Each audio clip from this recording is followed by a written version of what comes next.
All right, what is going on, everyone, and welcome back to the Mets Weekly Podcast as we are live at this very moment on YouTube and on X to recap the Mets versus Nationals series, as well as all the latest news and rumors in Mets land. But before we get into that, I want to remind everyone to subscribe to the Mets Weekly YouTube channel for new episodes of our show that are recorded live after every single series of regular season games. For those of you listening or watching on playback, you want to join the conversation in the future, make sure to turn on those post notifications to know when we go live. For those of you in the live chat right now, we love reading your comments, your questions, your concerns, all that stuff regarding this team. And if you feel like you're being ignored, you're not being ignored. You're just being starred throughout the show, and we will try to pull up as many as we can to keep the flow of the conversation going. Make sure to follow Mets Weekly on X and on TikTok for Frank's instant post-game reactions after every single regular season game, which are titled the Mets Frankly Postgame. For our audio listeners, make sure to follow us on all your favorite listening platforms to not miss the audio version of new episodes that go up at 9 a.m. the following day. Also, make sure to give us a 5-star review. It would be greatly appreciated.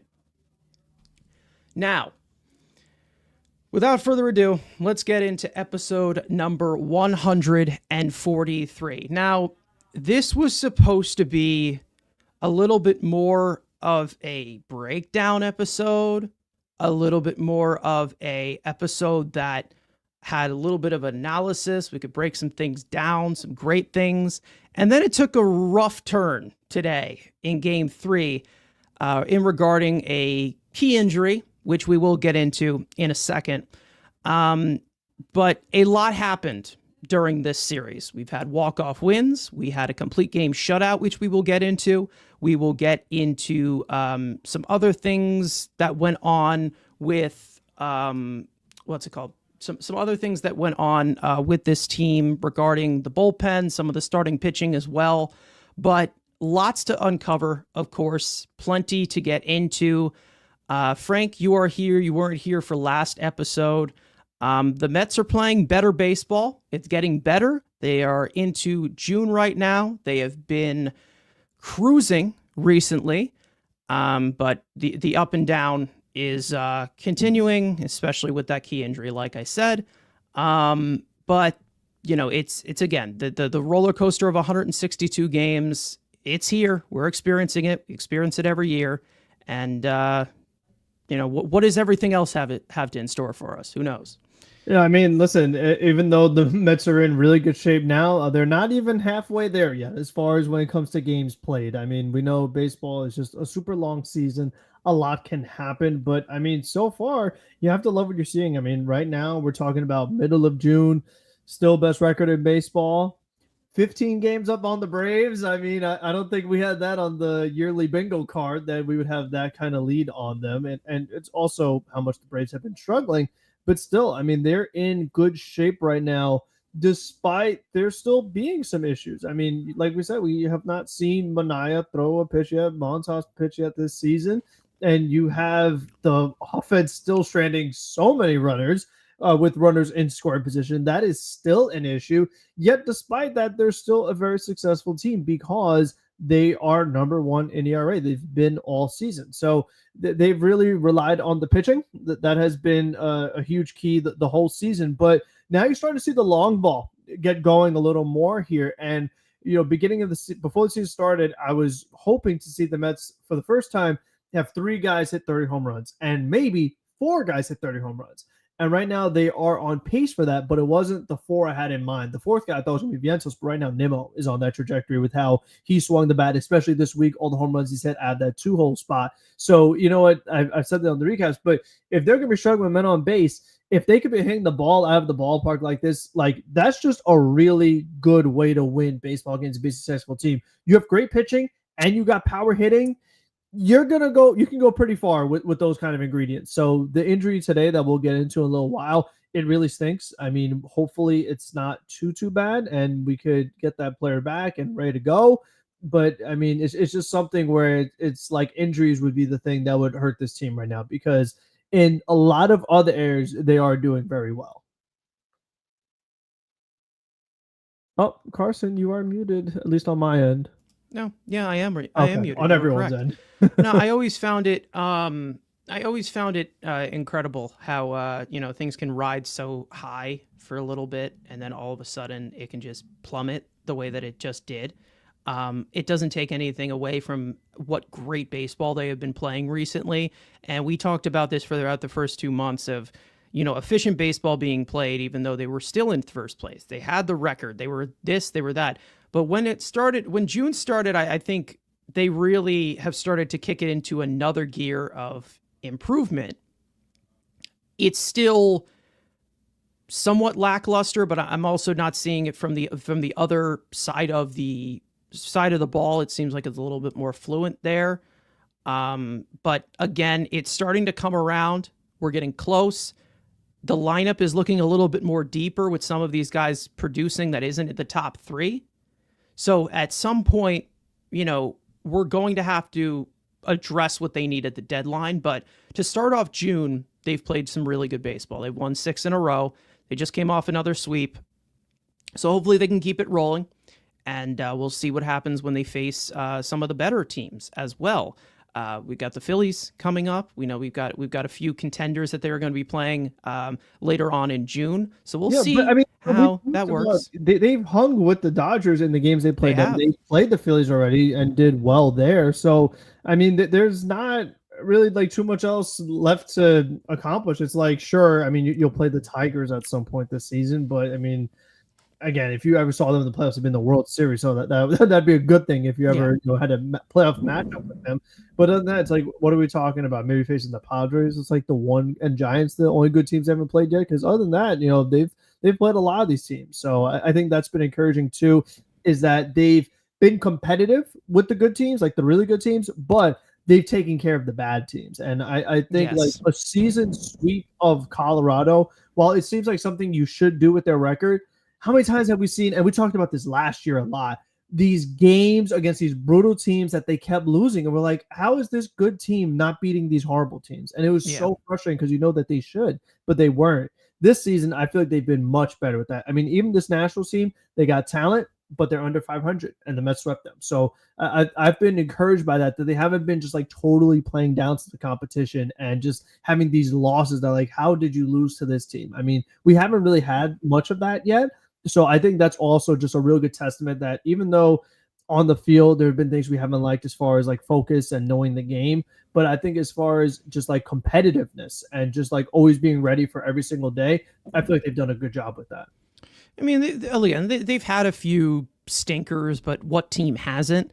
Again, the thing that I really do like about that, and like you just said, about against some of these subpar teams that they should be taking 2 out of 3 from. I do remember a good amount of these games last year where they had, the hammer in their hand and they just could not, smash it onto the table and just, sweep the series or take 2 out of 3.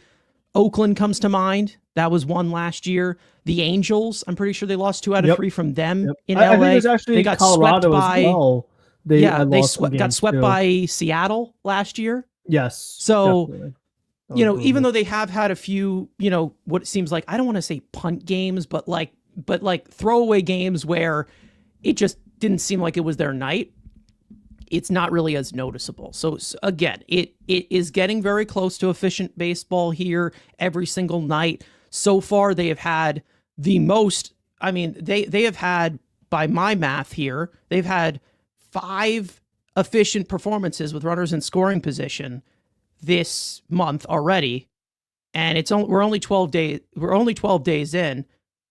April you had March you had a few. April you had like they've had a lot of month. like 1 for 2, 2 for 3s as well. Yeah, I mean, they have had that. It's a high batting average, but like overall, it's a noticeable issue. But they've been better. They have been better. It's been better. Still not in that level that you want, but again, making up for it with the long ball the way that they have, that definitely can go a long way. Anyways, speaking of, before we even get into this series, we obviously need to start off with the latest that I think everybody is currently awaiting, and that being as said in the chat by ACJ, saying about the Senga injury update. So we will let you guys know of what we know so far, what we've heard on social media, and give a full update on Kodai Senga right here before we even run down the series. So as for Kodai Senga, for those of you who watched live today, he did exit the game with an injury somewhat similar to what happened last year. But as for the full-on rundown of what we know so far, Kodai Senga, like I said, exit today's game with a hamstring strain, which was reported by Carlos Mendoza. He experienced the discomfort after jumping for a high throw from Pete Alonso while he was covering first base in the 6th inning. He was able to walk off the field on his own power. Carlos Mendoza did say that he is expected to be on the injured list and be placed on the injured list. We don't know how long. He will be undergoing an MRI tomorrow to determine the severity of the injury. So as of right now, our breaths are being held at the moment. We do not know what the severity is. Obviously, this is a huge impact injury to this rotation. No matter how good the Mets pitching staff has been, this is quite the loss because Senga, even though the rest of the rotation has been good too, Senga was the best of the best. He was the best out of all of them, leading the league in earned run average, maybe in contention for the National League Cy Young if he got some innings under his belt. And right now, that seems to be in flux. Do I care about that? Not at all right now. I kind of just care about what his health status is at the moment. And right now, we are kind of just awaiting those results. I don't know what this severity is, but this just sucked the life out of basically the same way that it did against the Braves last year. Just sucked the life out of every thought that we had of the offense going well. I mean, yes, the team is in good position. They have depth to do it, but that just, it killed the vibe. It just screwed the vibe completely. It stunk. And of course, with somebody having such a phenomenal season that Kodai Senga is having right now, I don't know how to describe it. Just unbelievable, right, Frank? I mean, unbelievable. Of course, there has to be something that keeps it from a peaceful series, a peaceful week. Of course, right? Of course. It is very frustrating because, I mean, even last year when he had the calf injury, he was pitching really good in that game too. And it was the first time we had seen him all season. So with Senga, it's not been like, oh, can this guy be good? It's just, can he be on the field? Because like, if Kodai Senga is healthy, like he's really, really good. I mean, that is what we've learned so far in his major league career, these first couple seasons. And it just stinks when it's something like this, like, you know, you're just a ground ball to first, and then all of a sudden, boom, hamstring, or pop up, boom, all of a sudden calf. Like it happened so quickly that it's just, it's frustrating, no doubt about it. It really stinks because he was, you know, like you said, he could have been on the MVP trajectory. He was on the all-star track. Like, you know, he had everything going for him. I mean, he's having such a phenomenal season. And following up, I mean, what he was runner up for the Rookie of the Year. I mean, his first full season. So it's just really stinks that the only thing has prevented this guy from getting those other accolades or, you know, just having more recognition or just, you know, this Mets team having a really steady rotation is the health of Kodai Senga. So he will now join Manaea Montas on the injured list. You now have more than half of the starting rotation on the injured list. So the depth has gotten the job done covering for Manaea and Montas, but now to cover another spot, that is going to be very interesting. And it's not that they don't have depth, because I mean, I saw someone mention like you know, Nolan McLean, you know, like he's been great. You have plenty of guys. I mean, Tong. I mean, the Mets have young pitching, so it's not like, oh well, their minor leagues don't have good starting pitchers. They do. They're just not major league ready yet. So it's not so much like, oh, Senga's hurt, let's call up like a big prospect. Like it's not as simple as that. I don't know if maybe they go back to Blade, you know, because he already made his major league debut. Like maybe they want to give him another shot because you already put Blackburn in there. So we'll see what they do. I mean, they could just go back to 5 if they have the off days. I mean, the Blackburn was supposed to be like, oh well, we had these 10 games in 10 days, so we had him in the bullpen. But it's like now you can maybe move him back to rotation, call up a bullpen arm. Yeah. That's another possibility. But I also heard them talking about maybe having Blackburn.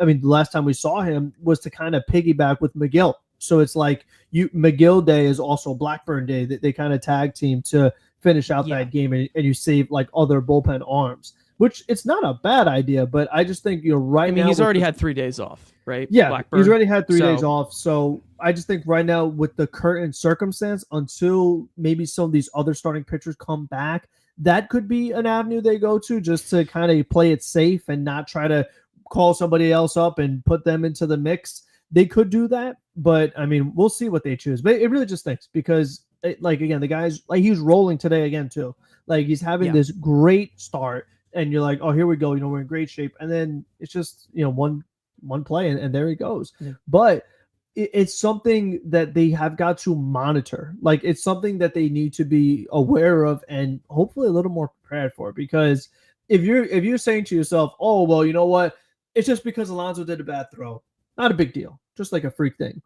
Alonso's going to make more bad throws. Like that is something that will happen, and this isn't just a Senga issue. This is any pitcher. I mean, Stanek had the one against the Nationals in Washington where he had to jump as high as he could and still couldn't reach Pete Alonso's throw. So this is something that could happen to your pitchers, but they need to be ready for it. I mean, whether it's in between innings, you got to have your guys stretch a little more or hydrate more. Like you have got to be ready because it's also interesting that both times he suffered the injuries to the legs, it was like 5th inning, 6th inning. So it was like middle of the game is where all of a sudden, something like this popped up. So that is annoying. And it's like we've talked about the injuries the Mets have suffered have been things like this, hamstrings, obliques. I mean, you have Vientos right now out with the hamstring. We know Manaea's got the oblique. So it's been a lot of these just like strains. So, I mean, that's another thing that I've noticed too, is that you've just seen like these little annoying things that pop up as you're playing. And it's just, anytime you see it, you're just like, man, that's just super unfortunate.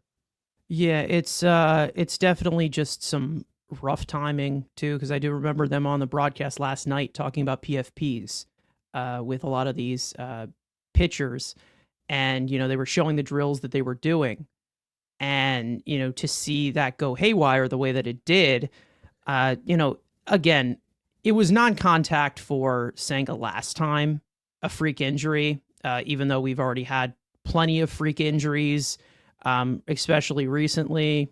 That guy, Ronnie Mauricio, in the Dominican Winter League. Of course, our $102 million closer right after he signed that contract. So the non-contact, obviously, you always have a concern for that. It was obviously during the play. I saw something on Twitter.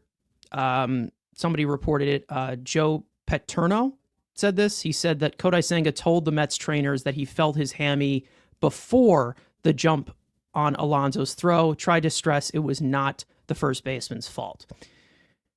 I don't believe that at all. I'm not going to lie. I'm not trying to throw Pete completely under the bus here because, again, this is something that has been like his problem his entire career. He's had streaks where he makes good throws, and then he has some streaks where he's not, completing anything.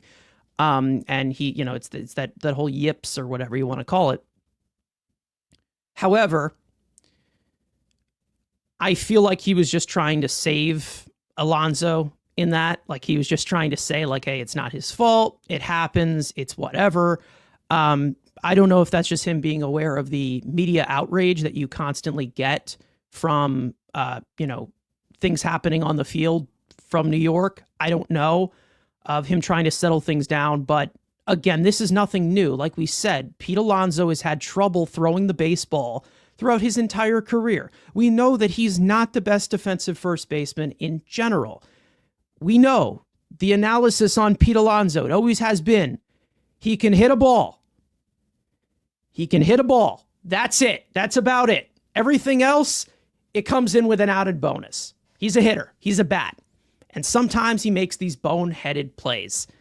And that's what happened. He overthrew him. It's whatever. Obviously, Pete looked a little shaken up by it, as you would be.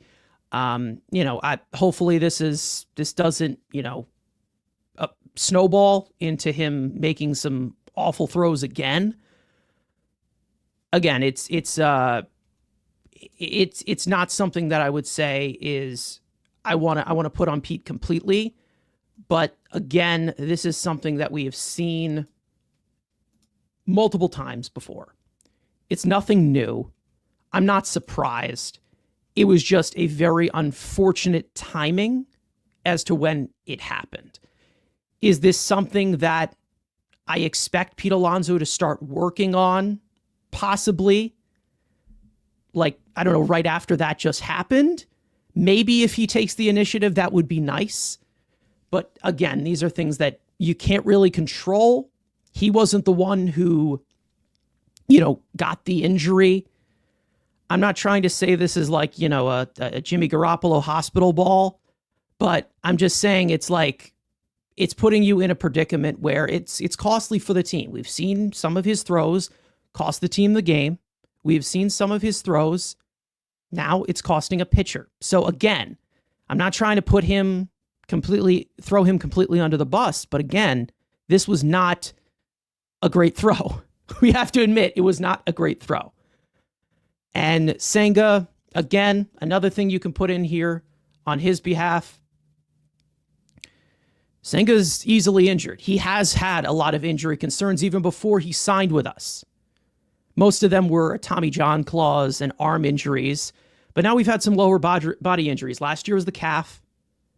This year it'll be he had the arm too. I mean, don't forget he had the arm shoulder. Before the calf, so which is also tricky. Yeah, shoulder.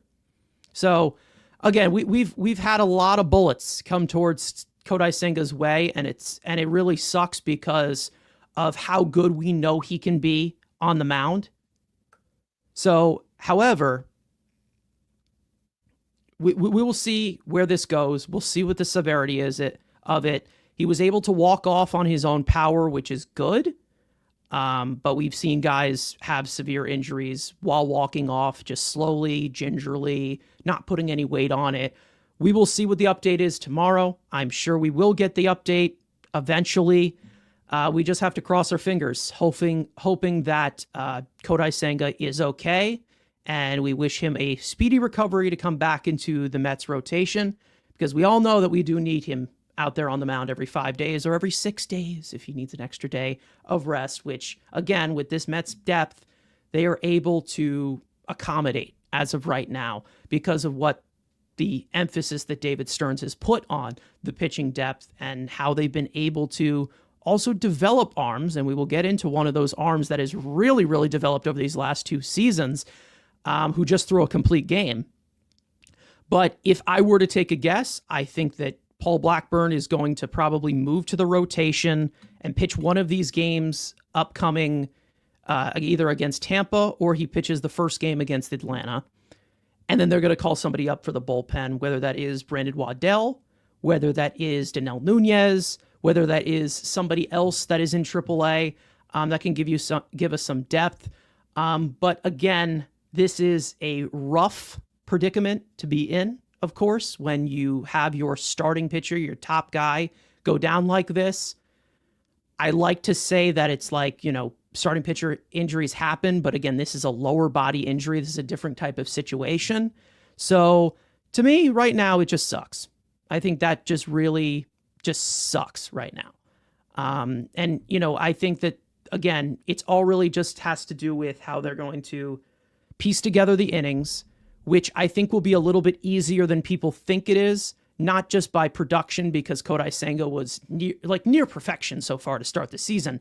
But I do think that they're going to find a way to fill in the innings, because Senga wasn't really going completely deep into the games as compared to some of the other starters in this rotation. So I think that they'll be okay piecing together the innings. Will they get the dominant starts that were coming from Kodai Senga, where he's making everyone chase and getting all of these swings and misses?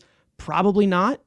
But I do think that this rotation will be able to hold up, especially with you have some guys along the way. They have options that they can pivot to. So it's really all just piecing together 9 innings. not looking for the individual stat line with the pitcher because that's going to be on the shelf probably for quite a few turns through the rotation with Kodai Senga. So we'll see how that works. Nolan McLean, like you said, he has looked really good in AAA. That could be another option. I don't think that they're going to go towards that direction just yet. I think that they want him to get a few more innings, of course, because of him obviously transitioning from being a reliever about 2 years ago, and also having a few arm issues and, that workload. I think that they do need to emphasize a little bit in AAA, but he has looked really good in AAA. There are some guys who are on the way, but I don't think that they're going to make a panic move here because there's no need to, especially with the production you've been getting from this pitching staff, which I don't think anybody really expected. I expected this rotation to be a lot better than people were saying it was going to be because of the tools they can apply to these pitchers. But this is a different level of what we're seeing, like basically top one in a lot of categories with this starting pitching. It's been amazing. Jonah Tung is another one that you can put in there in the conversation. Blackburn against the Braves is not good. The Braves haven't been that good recently, so maybe he can catch them on an off day. Who knows? But they're just going to have to maneuver, just like they did last year down the stretch of the season with Minaya and Quintana and Severino coming through with Senga going down. So either way, we do need to get into the rundown. Have to take a drink of water. I'm sure you guys know how this goes. But either way, let's get into this 3-game set with the Mets versus Nationals, which had a event pretty much in every single one of these games. And we'll be sure to break it all down for you guys. So as for game 1, clearing my throat here. Griffin Canning would get the start, and he would struggle off the bat, surrendering a 2-run homer to Nathaniel Lau in the first inning.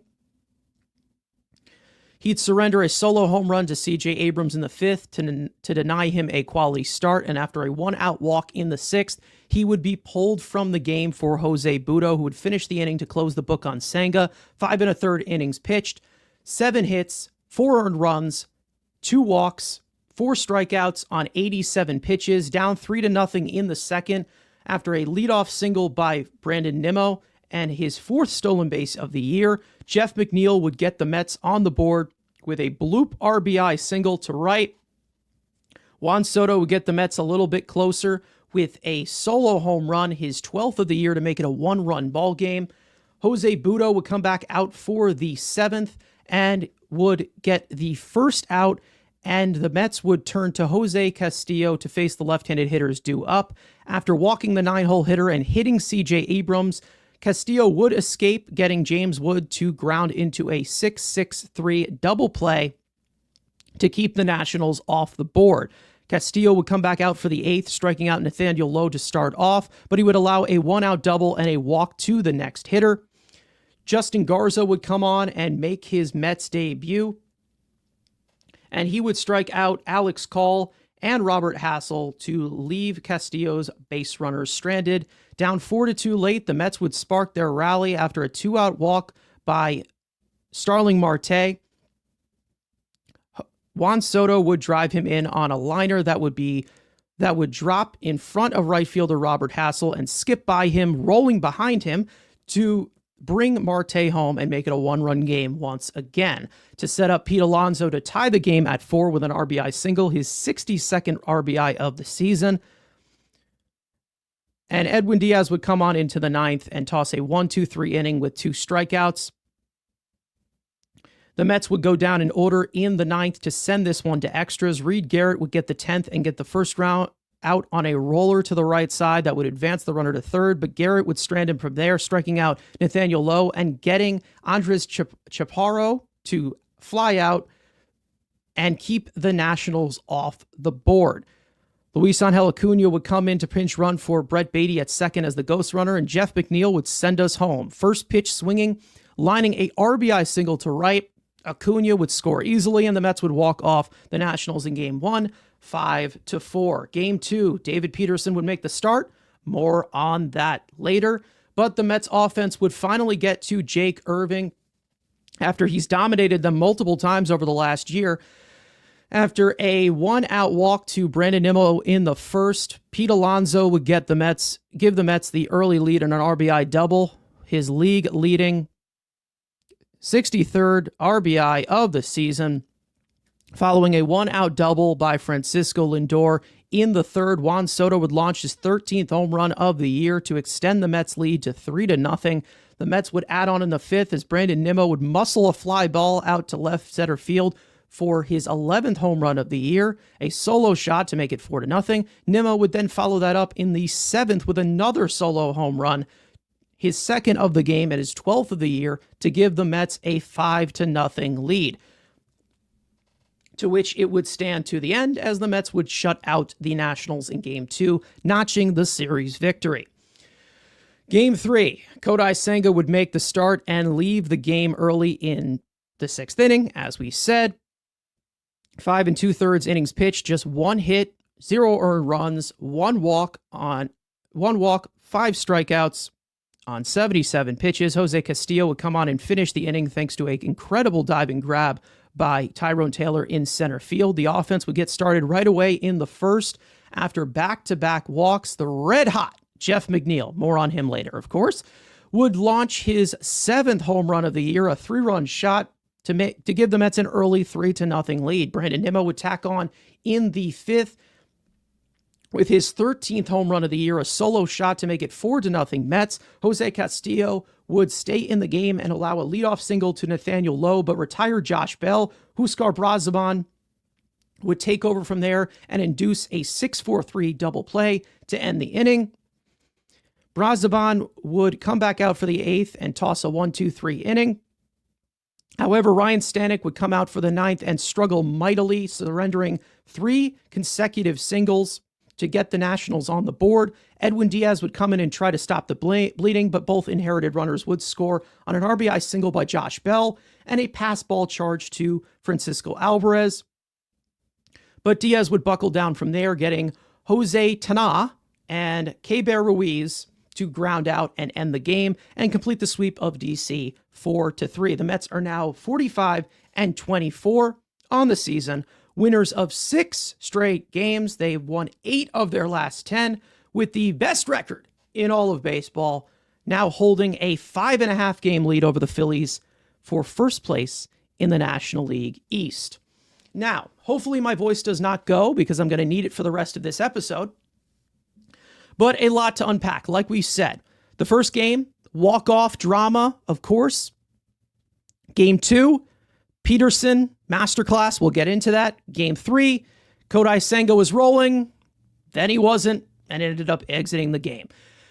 Roller coaster of a series. The Mets get the sweep, however. They continue to stack against these subpar teams that they can beat, and they match up very well against. Like we said, Frank, good, bad, ugly, plenty of stuff to go over here. Got the sweep, right? But, like we said, at what cost? At what cost? Yeah, I mean, I feel like for game 1, I mean, not only was it walk-off fashion, but it didn't look like they were going to win that game. I mean, they were down a few runs late in the 8th inning, and then it was just like that weird dive in right field that allowed the extra. And there's a rookie, out there in right field, so Yeah. that was a total rookie mistake. That it allows, Soto has an extra base hit. It brings the run home, so that you put him in scoring position for Pete, who just continues to be an RBI machine. I mean, he's now at 64 runs batted on June 12th. Like, he's on pace for a lot of ribeye steaks. I mean, he's really just on a great path for that. So I hope that happens. That would be great to see. Just like a crazy good number for him. But I mean, just overall, to kind of stay with it, make the comeback.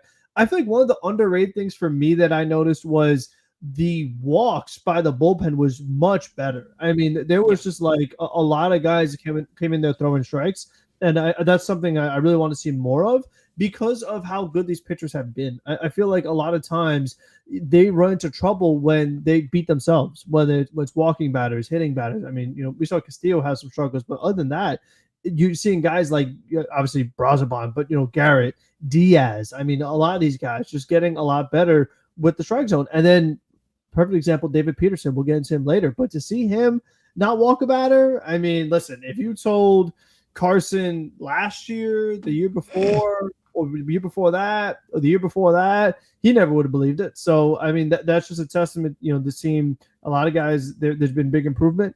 Credit to Stearns, credit to the lab, Hefner, everybody. I mean, so to see these guys not walking as many batters, that's big because it was a big, big issue last year. It was an issue throughout the regular season. It was an issue in the postseason. They were just walking too many guys. And I felt like in this series, they did a much better job of limiting the walk. So I like that. And then like we talked about earlier, the power. I mean, for it to kind of translate to some extent from Colorado, I think is really nice to see because you saw them hitting all these home runs over the weekend and you're like, it's the Rockies, it's Coors Field. Is this going to sustain? Can we see this more often? But no, I mean, we talked about Nimmo. He's been hitting a ton of home runs. McNeil, the big 3-run homer today. I mean, that's not something that you would have predicted either. So, and you see Juan Soto using the opposite field for some home runs. So there's a lot to like. I mean, I think just overall, it was really good to see. And granted, I mean, the way they had to make the comeback late in game one was not pretty. And the way they just barely held on today was not pretty. But, it's like one other element, Tyrone Taylor. I mean, he throws out the runner in game two. Wasn't the biggest deal in the world because you had the runs on the board, but they mixed a huge catch today. So even though he's not been great offensively, he's still giving you a lot of value defensively in a very premium position of center field. So if you could just piece those things together, like we talked about pitching, power hitting, defense. I mean, all these things combined, not walking batters. I mean, you do these things. These are all just very important ingredients for good success in the postseason. So, I mean, that is what I want to see. I want to see them maintain that of having these be their strengths. And I'll say one other thing. We've talked all season long, Mets bottom 5 with runners in scoring position because we talked about their 25th and 27th. Because they had some of those games you mentioned, the 1-for-2s, the 2-for-3s, they've moved all the way up to number 13 as far as batting average with runners in scoring position. The team ahead of them is the Detroit Tigers by only 3 points. And the Detroit Tigers, second best record in baseball. So it is nice to see that slowly but surely they move their way up. I mean, they're up 20 points at least, maybe a little more than that, up to 248. So it hasn't been great. There have been some examples like this series where you did have the 1-for-7s or 1-for-8s. But like you said, overall, there has been improvement in that department. They're now top half of the league. So they stay there with the kind of pitching they've had. They're going to continue to be a really good team. So, I mean, those are the things that we need to see. I mean, even if there is, some kind of struggle with this offense, I think we all know that the constant as of right now has been Pete Alonso, who is on such a ridiculous tear that I don't know. Again, we said at the beginning, we were like, okay, is this going to stay the way that it is? It seems like it just continues to get better because he's on such a ridiculous tear right now that he is coming through against, it doesn't matter what team, he is just coming through against anybody. I mean, he was clobbering the Dodgers, I'm pretty sure, like last week. And again, he is just been fantastic in these situations for a team, like we said, with situational hitting has been a massive issue for them. And it's not even just stringing together hits. It's more of just the overall approach at the plate, which has been better recently, but however, still not getting the fantastic, still not getting that fantastic production the way that we want it to. But again, with Pete Alonso performing like this, and I mean, I think that the source of panic when we saw with Pete Alonso of taking him out of the 3 spot or taking him out of moving him to the 4 spot, he looks the exact same to me. Like, he looks fine. I like him in that, 4 spot because he gets the most opportunities with that happening, with how much Nimmo and Soto walk. It's basically just, giving him a chance to cash things in and produce for us and be the main run producer, which is a good thing. We're really just starting to see Pete Alonso go to different heights that I don't think we've seen at all in his career. And it's really impressive. I talked about it last episode on Solo when I was here, talking about, with him passing David Wright and him passing everybody on the RBIs list and the home run list. At the end of the day, it doesn't really matter. It's all really about the team winning. But it really does come into question, obviously, with his future untold as of right now. Nobody knows what's going to happen. And, him running up quite a tab in free agency. He did not want to get cheated out of any money that he cheated himself at last year. So we'll see. And it does come to show, this will be the pivotal point of what Pete Alonso's Mets legacy will be. And if it ends up being, this type of year that motivates him to get that payday, the team's going to be in really, really great shape. And the one thing that I can say about, this whole thing with Pete Alonso, it does not seem like it seems like every single AB he's in it. And I think the problem that we really, really get to thinking about is obviously the mental state with some of these hitters making these days. I am hoping that this continues for Pete Alonso because they do need him to produce, not at this insane, incredible level that he is, but we do need him to be that incredible run producer that he has been and he wasn't last year. And it makes such a big difference of him coming through in these spots because it goes a long way from saying, okay, well, is he just an all or nothing hitter? Or is he somebody who actually can give us production in every AB that he gets? He's walking a lot more. He's getting on base more. Seems to be a lot more feared of a hitter than he was last year because it seemed like everybody was just throwing junk in the other batter's box last year. So he's made a huge impact. Again, we will get into Jeff McNeil in a little bit. Everybody can scream in my face. But I do like what we were seeing from Juan Soto. It seems like he's starting to lock in a little bit more. It seems like he's also giving you some more competitive ABs. I didn't see many ground balls in this series from him. It seemed like he was lifting a lot, which is good because if he makes contact and lifts the ball, it's going to go really, really far and he's going to make a massive impact on this team. And it's all really just about, lifting for him, getting that backspin on the ball because we know how much raw power this guy has. And again, other things that I want to point out here before we get into some more individual performances. Justin Garza, great Mets debut from him. They acquired him from San Francisco for cash considerations. They brought him up immediately. Good arm that this guy's have. Nice crisp fastball. So again, he struck out two batters with two runners on high pressure situation. Welcome back to the big leagues, kid. Have fun.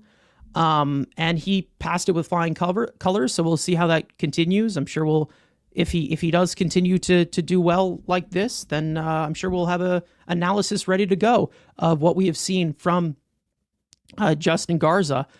Just seems like another arm that Sturms enjoyed, who did not do well somewhere else, and that's it. Speaking of Soto, like you just put into the chat, Soto's ground ball rate is below 50%, which is a really good thing. Really good, especially at the rate that we were going at the beginning.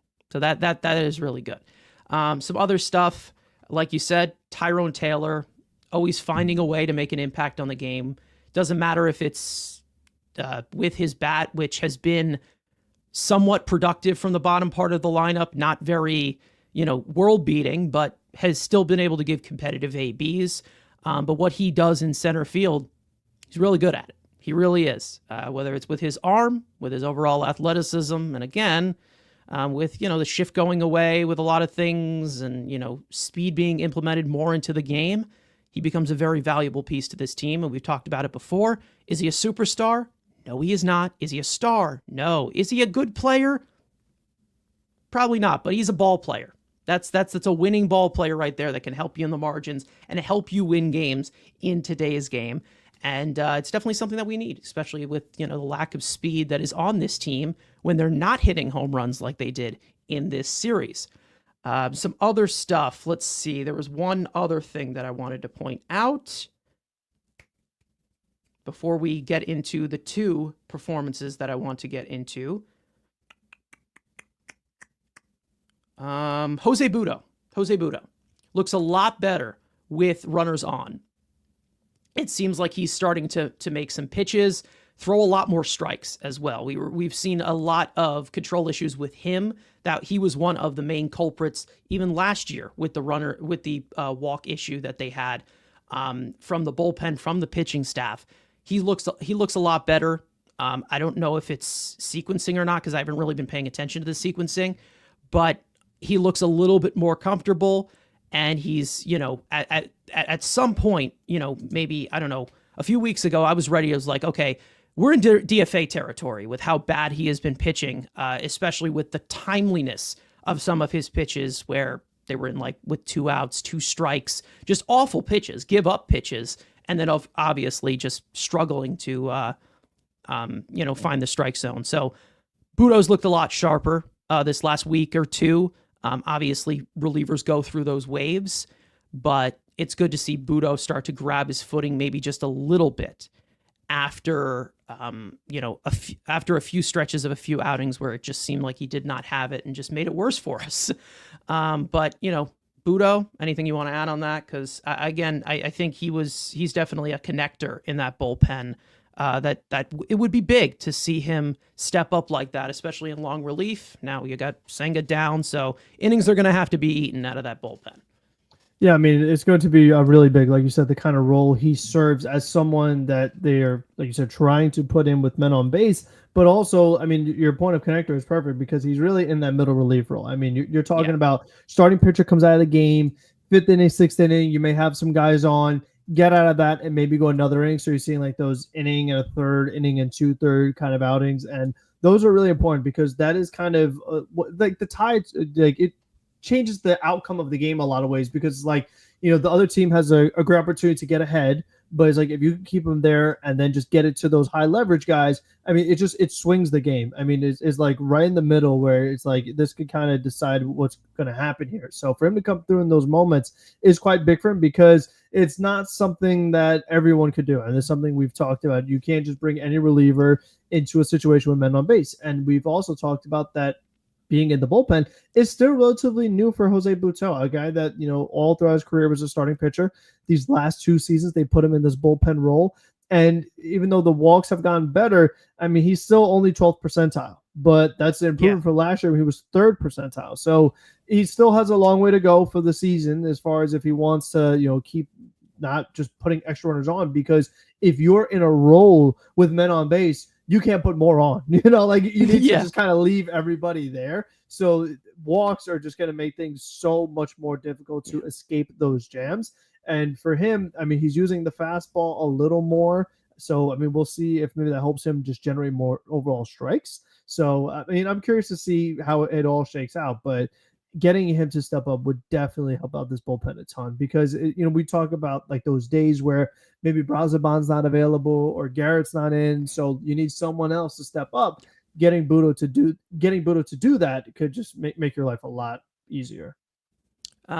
Speaking of long relief, as I just said, Jose Budo, Will Salmon, one of the best Mets beat writers, by the way. If you follow anybody on Twitter, that's the guy to follow right there.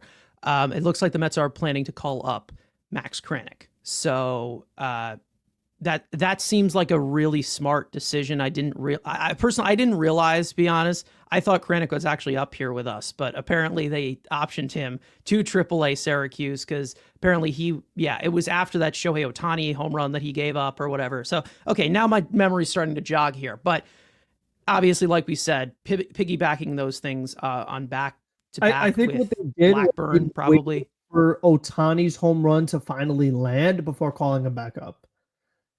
Because that's how much of that's a good thought. That is now that it landed, it's okay, we can call him back up. Yeah, he cleared Hollywood Boulevard. Yeah. He that thing just that thing was that was like what was it called, the balloon boy hoax, just floating, just continuing floating waiting to come down. Anyways, basically the movie Up, I guess. Yeah, basically the movie Up, I guess. That's the best way to describe a Shohei Ohtani bomb because he's just really that good. But anyways, Max Kranick, like I said, what I expected. Them moving Blackburn to the rotation. Maybe he makes a start in the next coming days, and then you have another reliever that you call up, and that's the type of flexibility that they can have. We know that Max Kranick has had some good outings for us. He has had some bad outings for us, but he is a quality arm. I think we can all identify him as a quality arm at this current moment and what he has done for this team, and he's come up big a lot in long relief for us, and we're definitely going to need that. So it's all really about piecing together these innings. But either way, before we get into these individual performances that we want to get into, we obviously have some other injury updates that we want to put out here. I saw some people asking about in the chat about Montas and Manaea. So across from the Senga news, we still do have some updates, of course, of guys getting back. So Frank, the injury report is all yours. Have fun. Yes, I mean, here we go. It's hamstrings and everyone else. So, starting it off with Frankie Montas. Mets starting pitcher is scheduled to make his 5th rehab appearance for AAA Syracuse tomorrow night. Mets manager Carlos Mendoza stated that they could utilize the entire 30-day rehab assignment window to build up his workload even further, as Mets pitching coach Jeremy Hefner discussed mechanics with the 32-year-old right-hander amid his noticeable struggles so far in minor league game action. Montas has been sidelined since the first week of spring training due to a high-grade right lat strain. Sean Manaea, Mets starting pitcher, made his 2nd rehab appearance for High A Brooklyn on Tuesday night, tossing 2 2/3 innings of 2 hits, no runs, 1 walk, 2 strikeouts on 46 pitches. Mets manager said that Manaea is scheduled to make his 3rd rehab appearance on Sunday, but for which affiliate is to be determined. The 33-year-old left-hander has been on the injured list since the beginning of March due to a right oblique strain he suffered in the first week of camp. Mark Vientos, Mets infielder, has already begun jogging and taking batting practice, currently ahead of schedule from the original 10 to 14 days of treatment. However, the 25-year-old slugger will likely require a minor league rehab assignment before being activated. Vientos was placed on the 15-day injured list due to a right hamstring strain he suffered while running down the first base line during a game in Los Angeles. So with Vientos, when he hurt his hamstring, you saw him go to the ground. He was not able to run. We thought it was going to be much worse. At least for Senga, we didn't see something quite like that where looked like he was able to walk a little better. So it's hard to compare hitter, pitcher, and all these other things. Yeah. But like you said, I do hope that we're seeing Vientos progress pretty good. I'm hoping, again, with Senga, it wasn't a huge thing as far as the grade of the hamstring strain, because it really could change the timeline depending on the severity of it. So I am kind of curious to see how that works out. But we've talked about with Montas and Manaea, it's even though you're oh, well, they're pitching Montas in AAA, we still have to remember when these guys got hurt, they totally missed spring training. So it's a 30-day rehab window for Montas makes a ton of sense because it's essentially spring training for him. So I totally understand their line of thinking. And listen, hopefully the Jeremy Hefner little whisper changing mechanics gets him on track. I mean, I hope so. That would be great. But, we'll see. Like we said, we don't want to overreact to rehab assignments. We don't want to overreact to minor league stats. But there's also something to be said of, when you bring a guy up, you can't then tax out your bullpen. So it's they need to be effective. And like we mentioned, working the workload. He needs to be able to work, pretty deep to a game like a usual starting pitcher. Yeah, we'll see what happens with Montas. Manaea, I think it's probably a little bit more encouraging as of right now, but he's going to definitely need a few more starts. We did hear from Carlos Mendoza after today's game saying that with Senga's injury, they are not going to rush Frankie Montas back, which is completely understandable. He's obviously out of sorts as of right now. He's been struggling in some of these rehab appearances, so hopefully that is better. And like you said, the words of wisdom from the great Jeremy Hefner, hopefully that will help him, progress in his rehab. And also, it's the workload as well, because the right lat strain, I mean, it obviously was something that was in high grade for him. And you don't want to see it get any worse. So again, with pitching being the irregular motion that it is, take as much time as you need. We have the depth in order to supply it and fill in those innings. It's not full panic mode at this moment. I know everyone's ready to light their own house on fire right now. But, injuries happen to pitchers. It always will. There is absolutely nothing that you can do to stop it. So far, the Mets in the injury department, they've been okay. There's been quite a few, but it's not as severe as we've seen it before. It's not like the entire rotation like it was with these young guys, with the young guys last time around, where none of them had a healthy turn through the rotation. They had one throughout like 5 or 6 years. So again, we're starting to see, them hopefully be as this new Mets regime, not hit the panic button when one guy goes down and that's it. They will try to fill things in. They will try to find some replacements and piece things together, but they're not going to just completely flop into nothing and disintegrate because of one guy going down. This is a team game. You need the entire team to perform. You need the entire team to contribute in order to win ball games. Kodai Senga is a great part of this team. He is the frontline starting pitcher on this staff that's been fantastic this year, but he's not the entire team. There's 25 other guys that are on the active roster with him, and then there's going to be a 26th that's going to replace him. So I'm just saying right now is that, yes, Kodai Senga, huge impact to this rotation, one of the main reasons as to why he's been good. But again, there are other ways that they can piece together the starting pitching without having these flashy stat lines to make everybody feel comfortable. They're just going to have to figure it out, and they did a really good job with it last year. Carlos Mendoza was pushing the right buttons last year, so hopefully he can do it again. So I'm not here to completely panic over everything because it is a long season. We will see what the severity is with Kodai Senga, and then we will move on from there. If it is high severe, then we can riot, then we can go insane and start pulling our hair out and lighting things on fire. All right? Sound like a deal, everyone? All right, cool. Anyways, speaking of fire, on fire, ridiculous. Let's get into a individual performance from yesterday. David Peterson, take a bow. Take a bow. Incredible performance so far this season, adding on to last year, where he was fantastic. Last night, David Peterson went all 9 innings. Gave you a complete game shutout. The first complete game shutout by a Mets pitcher since last year when Luis Severino did it back in August. I want to do a little bit of a rundown. What? Against the Marlins. And like Mendoza really had to push him. And I remember we did the episode. We're like, why are we pushing against the Marlins? Like, it was just a very strange time, but it was a nice milestone for Severino after the injuries. But I mean, we talk about pitching. He has not been as good this year as he was last year. So that's, like we said, credit to Stearns, pitching lab, all the above.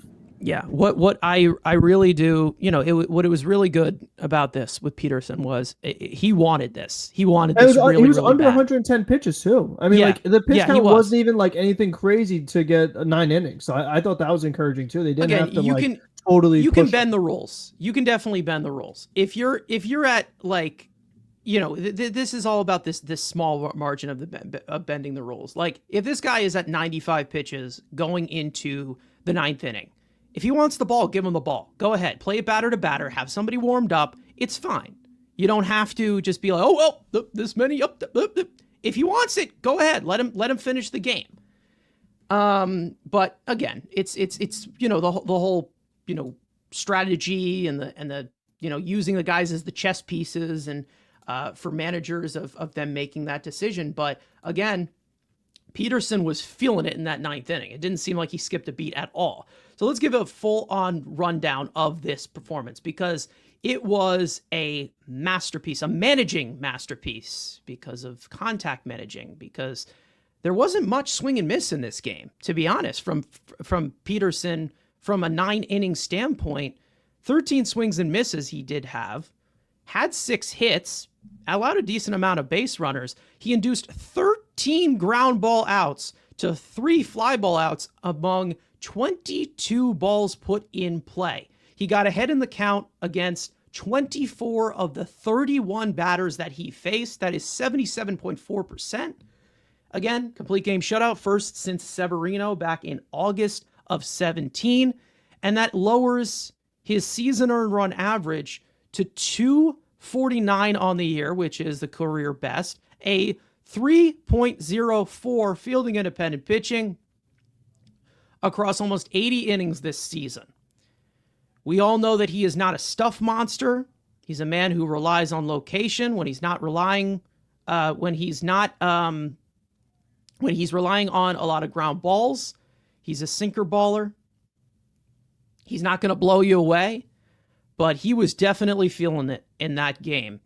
David Peterson, peak performance by David Peterson. And I think we've said that many, many times over these past 2 years. We're like, oh, this is the best start he's ever had. Guess what?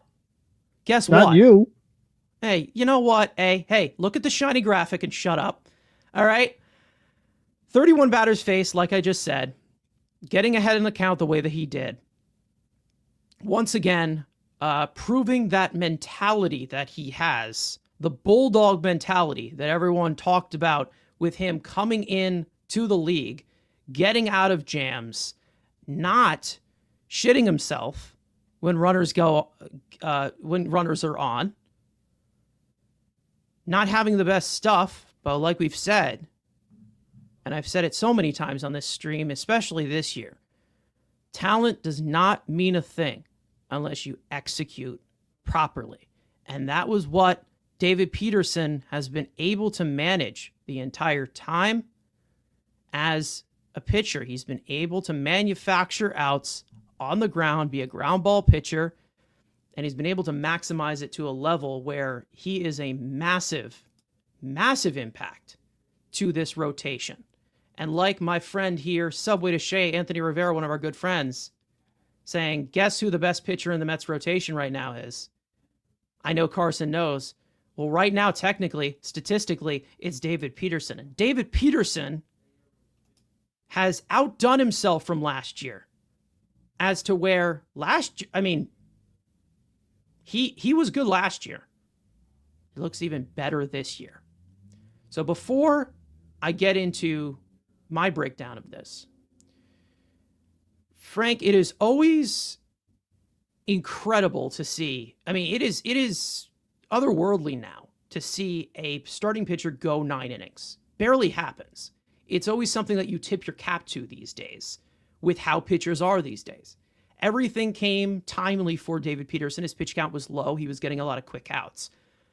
But to see him push to that, get the 9th inning, walk no one, face 31 batters, walk none of them.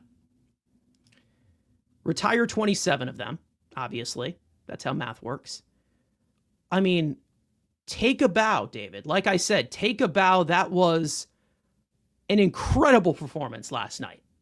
And, you know, it's always something that you can tip your cap to because, again, like you said, you know, back in your day, guys would always go 9 innings. This is a lot different now. Guys aren't going the full time. You have a lot more relievers. So, again, an amazing performance by David Peterson. And, you know, he just continues to develop into the starting pitcher as the first round talent that he was initially as. And he has developed into someone who has been so huge and so crucial for this pitching staff and for this team down the stretch and also over these last 2 seasons. Many moons ago, many Mets Weekly episodes ago, a gentleman named Carson talked about David Peterson's walk rate and about how it was above 10%. And if you're going to be a starting pitcher in this league, you can't have a walk rate above 10%. And he said it for a long time, a lot of rage, a lot of arguments, a lot of complaints. But ever since then, each season, the walk rate has gotten better and better and better. And it's gone up, I mean, from 2022, it's gone up like 40 percentiles. Like it's been like this massive improvement as far Yes. as the walk rate, and it just continues to go that trajectory. So, I mean, you have a pitcher here in David Peterson who year after year is getting better. And when you look at last season plus this season, he's now putting together 2 seasons below a 3 ERA as a starting pitcher. I mean, that's been the other thing too. It's like, okay, well, clean up the walk issue, fine. But he did that while still just in general becoming a better pitcher. And he's just been very steady for this team. I mean, in order to have that kind of earn run average, it's an average. So it's like you can't afford to just be like, we can either get like really good Pearson or really bad Pearson. No, I mean, he's just been good a majority of the time. I mean, that's just how it's been these past 2 seasons. So, and they've needed it. I mean, with Mania down, Montas down, now you got Senga out. Like you need some other guys to step up. We know McGill has been up and down. We've seen Canning struggle a little bit recently. Blackburn, we have no idea what we're going to get. But it's like, at least we have David Peterson. You know what I mean? It's like, at least we have one guy remaining who we know every time he takes the ball, we're in a good position to win that game. I mean, he had 10 wins last season, and, we don't put too much stock into wins and losses, but he did that while still not having a full season. I mean, he only made 21 starts, and he still was able to be a double-digit win pitcher for the Mets. So that was nice. But he's someone that, because of, the way Mania pitched last year and Severino when Quintana, and we kind of had Senga in the mix, we didn't really see much of him in the postseason as far as a starting pitcher. But I feel like with what we've seen this year, it's hard to not put him in. Like I feel like it would just be kind of injustice if he's been like your most consistent pitcher and you would put him in your playoff rotation. Like, so that's something that I am curious to see if that's like a little change they're willing to make as far as giving him a shot and seeing what happens. But it all depends on the matchup. I mean, if you have a team that just absolutely crushes lefties, maybe not. But I just think in general, like I'm curious to see like if they do trust him a little more this go around. I mean, if he really, strings together 2 straight seasons, he's showing continuous improvement. I mean, when it comes to like value, I mean, we talk about like, what the expectations are for the player, what the player is getting paid. I mean, right now they're getting excellent value out of him because, I mean, he's still, he was in arbitration and they're getting like this great season and from a left-handed pitcher, which is just, I mean, absolutely awesome. So it's very encouraging because we've argued about this guy for 5 years. I mean, he debuted in 2020, and Carson and I debated about David Peterson for 5 years. And now it's just good to see him getting the job done. And he's got arbitration 3 for next season. So definitely, like, sure. And then he's 31. So things are going to get interesting for him as far as what his market is with age and performance and things like that. But, whether it was the hip surgery he had and what have you, like to see his slider be effective again, that's his key. I mean, he's got that going. He's not walking batters. He's going to be really solid for you. I mean, and with his height, he gets the great extension too. So, I mean, he's a tough pitcher. For a lot of these guys with what he can do. So I've loved it. And again, just like credit to this whole pitching lab, everyone involved. This is a great story. I mean, this is a guy that we said, first round pick, he's not living up to it.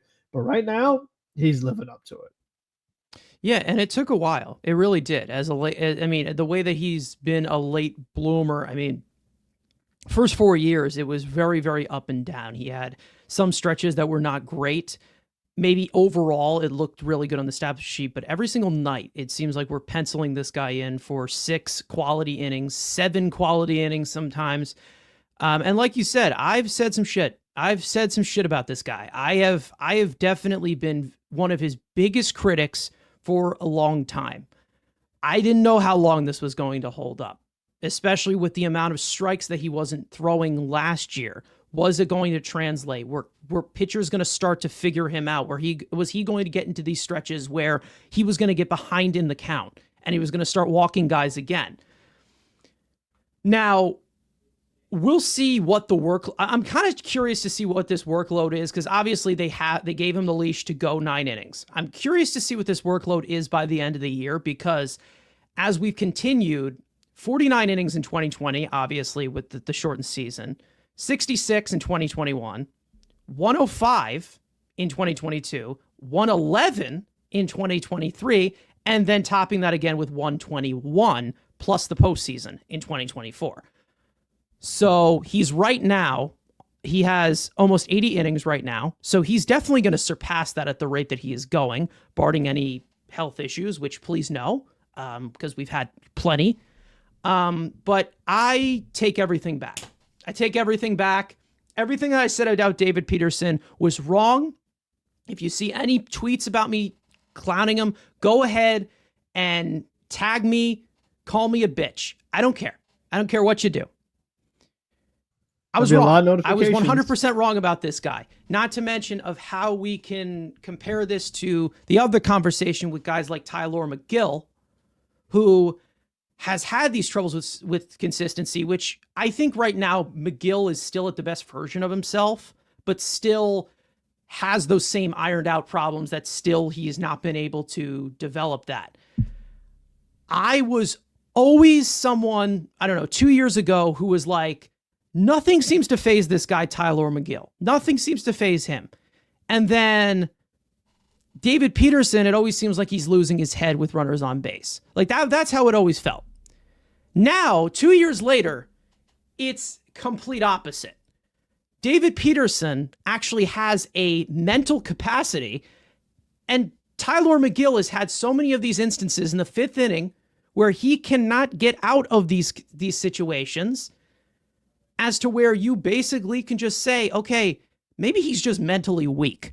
That's literally it. Like, that's all you can really say. It's like, maybe he's just soft. For David Peterson, he's actually developed. And yes, he does not have the best stuff.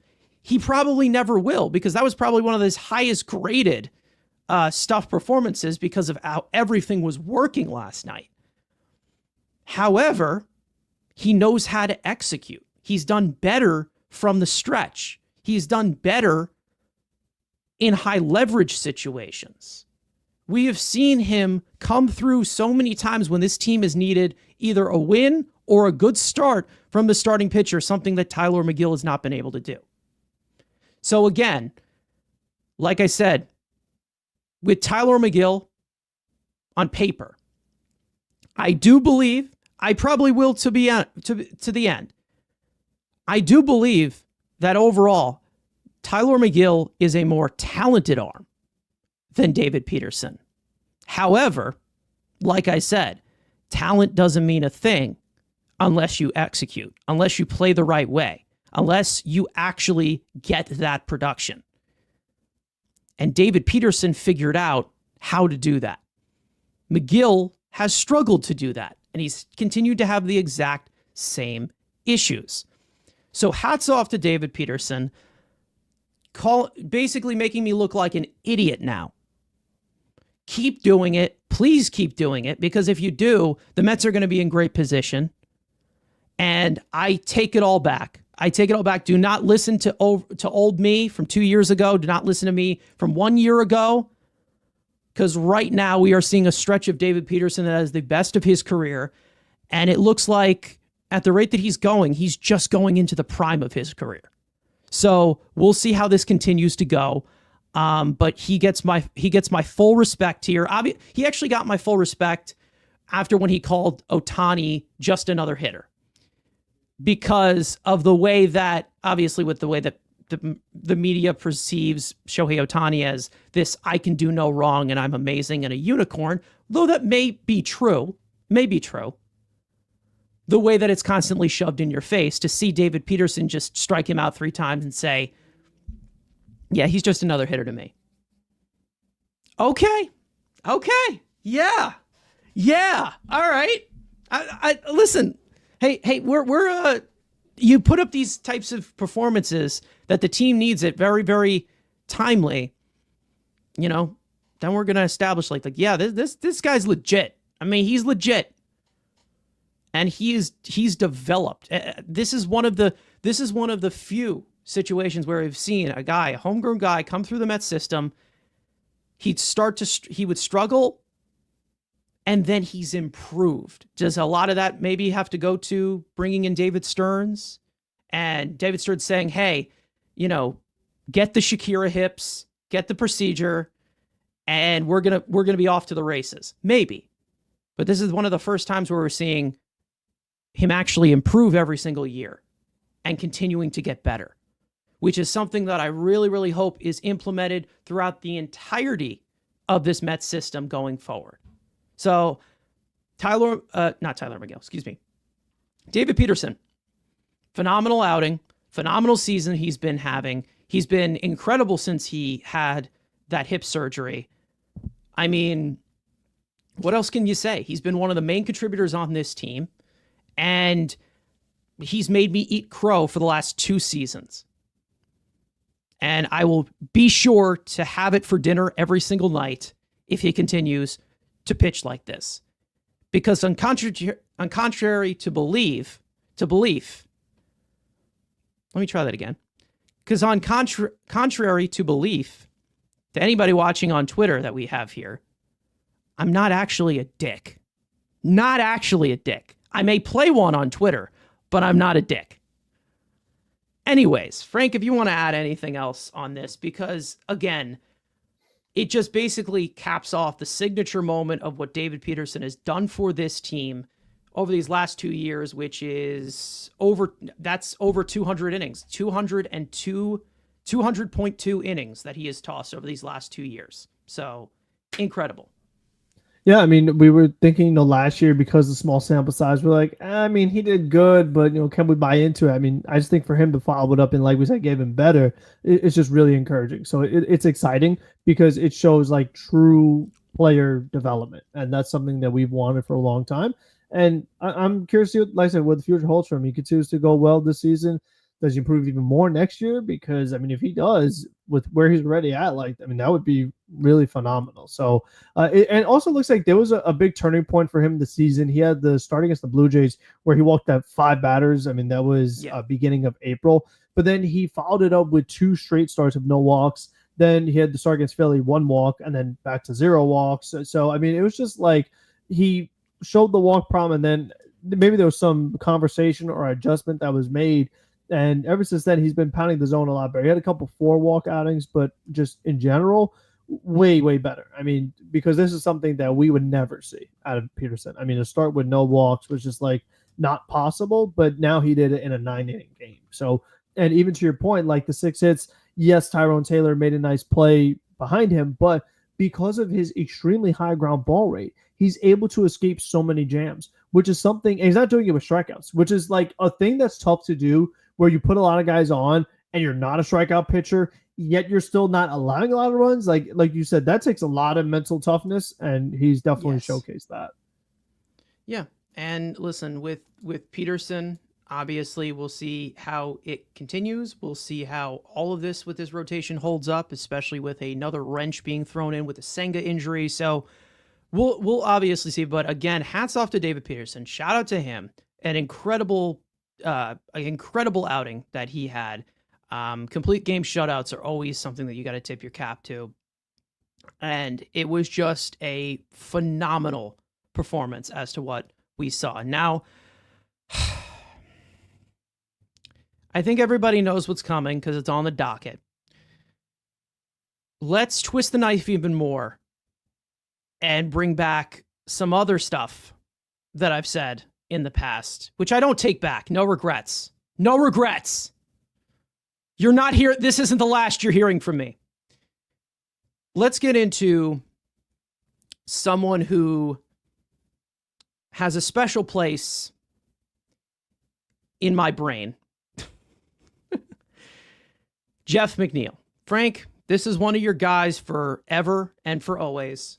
To be honest, I don't even think you really liked him until you met me, to be honest. That's my working theory. But Jeff McNeil has seemed to turn the corner again and is coming back to being a productive hitter. Now, here's one thing that I want to point out the context here. Jeff McNeil, last year to start off in the first half, was one of the worst hitters in all of baseball. He was terrible. One of the worst players in all of baseball because his defense was also taking a hit as well. He ends up getting hurt. I think it was like a hamstring injury, a calf injury. comes back in the second half, has a really, really good stretch. I think remember you called him a baby because he got hit in the wrist with like a off-speed that was pitch, later. and then that was oh later. my goodness, No, that was later. 2 injuries. Okay, yeah. So he had 2 injuries. He comes back, and he has a really good second half for what was it, like 5-6 weeks, something like that, 5-6 weeks. He does well. It seemed like there was a new approach, right? It seemed like that he was starting to pull more line drives. It seems like, and I was sitting there like, let's see how this goes, because we've seen him flip flop back and forth with approaches, new bats, new batting gloves, new mustaches, and we've seen him go back and forth. So I was like, okay, that's a good start, but I need to see more. Then he gets hit on the wrist with a 77-mile-an-hour curveball, and he was done for the year. Comes back in the postseason, gets a few ABs. Everyone throughout the offseason was like, okay, he's changed. He's changed. He's new. He's new and improved. He's the new Jeff McNeil. Jeff 18.0. It's happy Jeff. It's happy Jeff. Jeff 18.0. Anyways, so we get to that point. Go into spring training. Everyone's ready with the whole talks of, Luis Angel Acuna's small sample size. And everybody wanted Acuna to be the starting second baseman. Acuna's not performed well this year. Jeff McNeil comes in here in spring training, gets hurt again with an oblique injury. So he ends up getting activated off of the injured list in late April, comes back, starts off a little bit slow for the first week or two, and then it's really been starting to click. And ever since then, building off of that second half from last year, I've gotten, the comments on Twitter of talk about McNeil, talk about McNeil, talk about McNeil. Please address McNeil. Please, you little bitch, stop running. I was waiting for one thing. I was waiting for his signature moment. That was what I was waiting for. Because before that happened, he was not doing well with runners in scoring position. He was not doing well in these high leverage situations. It didn't seem like he had an efficient approach there. He was trying, but he had an efficient approach. It looked like it was coming. Game one of this series against the Nationals. He had home runs against Colorado. You're like, okay, Colorado's so bad. But he gets this signature moment finally in the extra innings. First pitch swinging like Jeff McNeil did, vintage Jeff McNeil did, pulling a line drive, got the walk-off hit, doing what he did best at his best. And now we can finally talk about Jeff McNeil. I was waiting. I needed him to have his signature moment, for him to come through, to have the bright lights on him and do what he needed to do. So with Jeff McNeil, let's get into a breakdown of what has been going on with him. All right? Because great things happen to ones that wait, unless you're a Mets fan and you're impatient as all hell. Anyways, Jeff McNeil, back and refined. His resurgence into the 2025 season, like I said, because last year in the second half, he seemed to really, really turn it on after being one of the worst hitters in all of baseball. This year, I can't really say Jeff McNeil's back, because this is a different Jeff McNeil. We're seeing one that is walking at a rate that is higher than ever. Not striking out, usually always never strikes out. And we are seeing one show a little bit of power. How is he doing that? Well, 29.3% of his 99 batted balls that he has had have been pulled line drives and fly balls, which is a career high rate by quite a margin. Obviously, the type of contact that he has had has always been, in those high percentiles, of course. Barrel rate, 6.1%, which is in the 26th percentile, which may seem bad, but that's a career high for him. And then there's that big number right there in the second line that you're seeing on your screen. 3 .48 expected weighted on base average. This has been one of the main gripes that I've had with Jeff McNeil for more than, 3-4 years. Prioritizing quantity of contact over quality of contact, which is not going to get you far. You're going to get these 12 pitch ABs where you're getting a bunch of crap contact to the outfield. He's hitting too many fly balls, pounding the ball into the ground, and then just, having these ABs where he's just swinging at everything. He's not hitting the ball that hard, but he still is hitting it at a rate that is career-based. And once again, we're getting incredible production from him, a 151 weighted runs created plus, which would be a career high if the season ended today, a career high in slugging. And this is all in 135 plate appearances, which is not much. So he still could fall off and my ego will be completely restored, right? But Jeff McNeil, a fantastic turnaround from what it was looking like as a rough start to the season last year.